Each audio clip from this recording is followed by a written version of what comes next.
Fue un apagón, fue un fallo técnico. ¿Qué pasó con el apagón en Europa, en España, en Portugal y en el sur de Francia? En esta videoreacción vamos a intentar analizarlo, sobre todo desde un punto de vista político,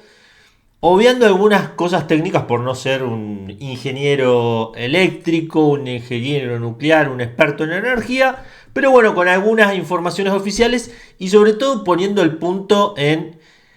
este shock que generó, por lo menos en España y en Portugal, que fueron los países más afectados, en el marco de lo que es el plan de rearme lanzado por la Unión Europea, donde incluso se ha lanzado por parte de todos los gobiernos un kit de emergencia. Entonces todo este apagón vino a traer de nuevo la gran pregunta si en realidad no era un ejercicio para generar un shock en la población, una conmoción y pavor para que aceptara mayor gasto militar en vez de gasto en mantenimiento de infraestructura como la eléctrica. Porque al final y al cabo, la red eléctrica de España, empresa a cargo de monitorear toda la distribución y transmisión y generación de electricidad de España, confirmó que no fue un ciberataque, sino que fue, supuestamente, ellos sospechan que habría sido una sobrecarga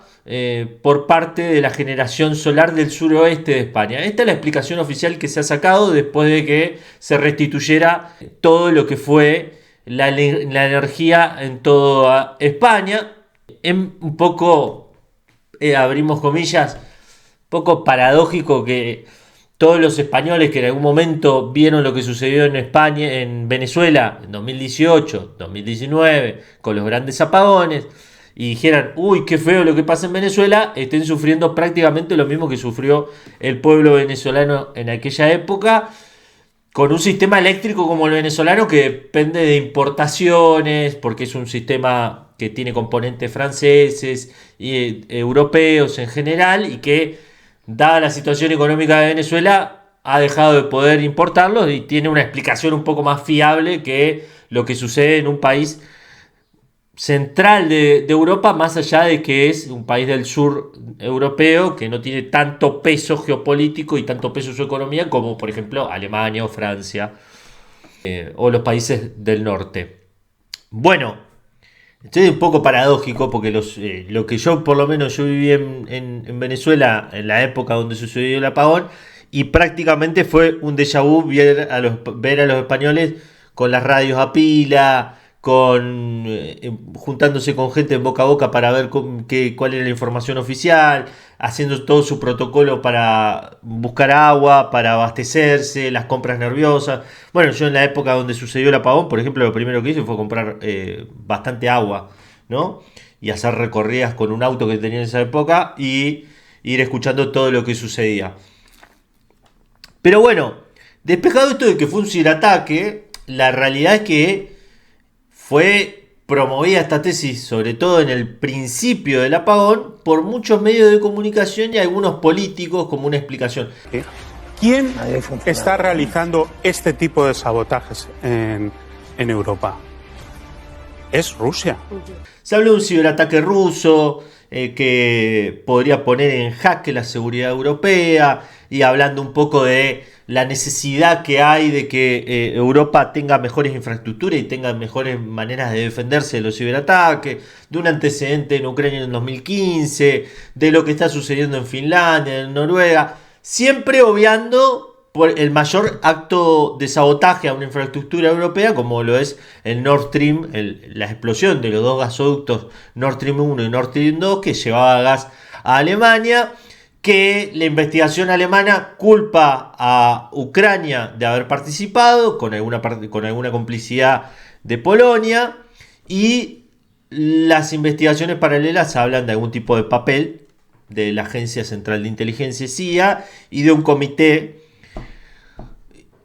ad hoc armado por la administración Biden en su momento, administración Biden que habló largo y tendido sobre destruir el Nord Stream, sobre todo Victoria Nuland, recordarán, su secretaria para Europa del Departamento de Estado. Entonces, todos los comentaristas empezaron a hablar de estos antecedentes para culpar a Rusia dentro de este marco que estamos viendo en la Unión Europea de plan de rearme. La situación particular de los países del sur, sobre todo, Cuando hablamos de países del sur, hablamos de España, de Portugal, de Italia, pero también, si bien ocupa una parte noroeste y una parte sur, comparte con España, de Francia, que son todos países que en este momento están atravesando algunas dificultades para aprobar este plan de rearme. El plan de rearme que está lanzando la Unión Europea, que consiste en una emisión de bonos de deuda por parte de los países para elevar su techo fiscal establecido por las normas de la Unión Europea, y que estos países, después, por lo menos España, Portugal, Italia, después de haber hecho grandes recortes sociales, hay mucha discusión interna si vale la pena volver a hacer gastar esta cantidad de dinero militarmente, pero sin embargo los países están avanzando en este plan, porque España acaba de anunciar un aumento de 10.000 millones de dólares y el centro de por ejemplo, está diciendo que va a gastar de presupuesto militar España 44.000 millones de dólares, un 2,6% de su PBI, que es un poco lo que le está pidiendo Estados Unidos y la Alianza del Atlántico Norte a España y a otros países. Debería llegar, según la OTAN, igual al 3% de su presupuesto. En el caso francés es mucho más complejo porque está en discusión sobre su déficit fiscal. El déficit fiscal que tiene Francia es del 6% de su PBI, lo está intentando reducir, y en el medio de todo eso está hablando Macron de aumentar el gasto militar. Lo mismo está sucediendo con Italia. Todos estos países son los países que están diciendo, bueno, Unión Europea, vos querés que me rearme, entonces no hagas que yo emita mi bono de deuda para endeudarme a mí, porque yo tengo un peso de deuda sobre mi PBI bastante alto, sino emití vos, Unión Europea, eurobonos que financien mi plan de rearme, con esta excusa fantasmagórica de que en cualquier momento Putin va a invadir Europa. Entonces el corte eléctrico en cierto punto viene a contribuir a este clima general europeo, de opinión sobre todo, donde el gasto militar se convierte en más aceptable que en gastar en infraestructura energética, que hubiese evitado a priori este apagón si se hubiese adaptado la red eléctrica española, por ejemplo, a la sobregeneración de energía solar, que ha aumentado. La energía renovable es lo que más ha aumentado en España.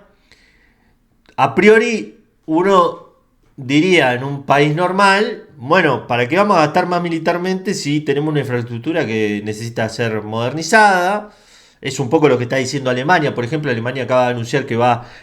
subir su nivel de deuda por encima del tope. Hizo una reforma constitucional para subirlo por encima de ese tope, pero que una parte lo va a destinar a infraestructura del país. Ya se está viendo,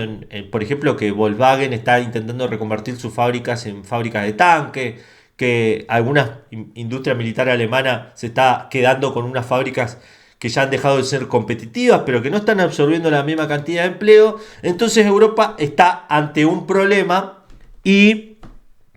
la verdad que la teoría del ciberataque, ahora ya desmentida con el diario del lunes, contribuye a este clima de opinión general de desenfreno por justificar la militarización de Europa y los recortes de gasto social. Los recortes de gasto social, los recortes de fondos para las pensiones, para recortes a la salud y a la infraestructura, a todo lo que no sea militar. Me llama mucho la atención que Donald Trump, por ejemplo, le esté tirando aranceles a Europa y le esté diciendo: usted tiene que hacer esto, usted tiene que aceptar esto, todo es mi dictado, y Europa esté haciendo una laraca a sus voceros: no, nosotros no estamos de acuerdo con Donald Trump.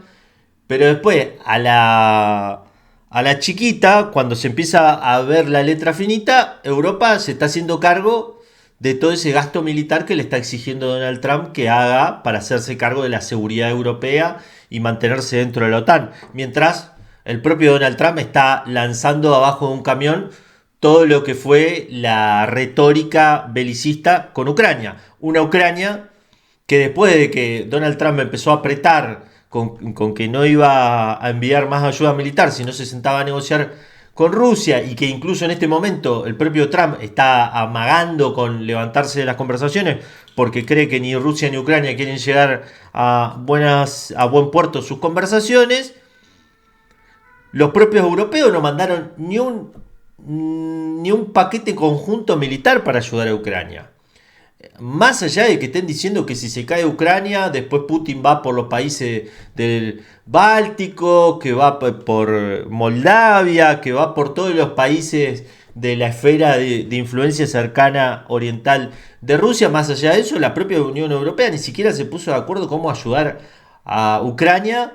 en un momento clave de la guerra ucraniana, porque si Ucrania, según los expertos militares, no acuerda ahora, incluso entregando Crimea, incluso entregando las regiones que Putin tomó después de su intervención militar, si no acepta los términos que le está ofreciendo Donald Trump y el propio Putin ahora, se habla de que después del verano y una ofensiva rusa podría perder mucho más terreno y podría ser mucho peor cualquier cosa que arregle. Entonces, en ese contexto, la Unión Europea, que está siendo tirada abajo de un camión, en vez de tener una política propia diciendo, bueno, nosotros vamos a invertir en la arena militar porque tenemos que tener autonomía, digan, no, nosotros nos vamos a seguir armando para pelear con Rusia. En el futuro vamos a pelear con Rusia. Es decir, asumir la misma hipótesis militar por la cual Estados Unidos provocó el conflicto en Ucrania, en la cual sigue provocando un enfrentamiento y un corte de relación entre los países europeos, sobre todo Alemania y Rusia. Entonces, los europeos de alguna manera se terminan convirtiendo en los guardianes de los intereses de los estadounidenses en Europa, con grandes peligros, porque imagínense ustedes que Alemania, que acaba de anunciar un aumento de su gasto militar, en el mismo momento que Polonia está haciendo lo mismo, y una situación de desaveniencia o cualquier problema que haya también interno europeo, también puede provocar que no termine siendo la amenaza rusa lo que termine afectando a Europa, sino sea la propia amenaza interna de los conflictos internos entre los países europeos, lo que termine dinamitando incluso la propia integración de la Unión Europea. Pero bueno, ese es el marco de lo que ocurrió allá, el apagón, la narrativa que se generó alrededor de todo eso y todo el discurso maniqueo que termina realmente de propaganda. Yo en este momento estoy en Francia, es terrible cómo el discurso de propaganda se termina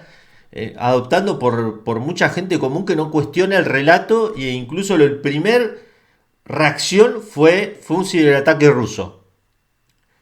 Que la verdad es muy llamativo porque piensen, volviendo al caso venezolano, siempre se le decía, Maduro se inventa que fueron los gringos, que esto que lo otro, pero bueno, Maduro por lo menos puede decir, a mí Estados Unidos me declaró una amenaza existencial, inusual y existencial a su seguridad, me sancionó, me puso en una lista de recompensa, puso un precio sobre mi cabeza. Y Europa puede decir, bueno, invadió Ucrania, Rusia. Bueno, ¿y qué vas a hacer, Europa? ¿No te vas a poner de acuerdo con Rusia nunca? ¿Nunca te vas a sentar de igual a igual? ¿Siempre vas a sentarte con Estados Unidos en el medio, con Donald Trump en el medio, a que Donald Trump dicte todo cuál es tu posición? Esa parecería ser hoy por hoy el dilema de esta Europa atravesada por un apagón. Bueno, esto fue toda la reacción, videito cortito en este nuevo formato. Si les gusta, suscríbanse a este canal, suscríbanse a mi newsletter y compártanlo por todas las vías posibles. Hasta la próxima. Chau, chau.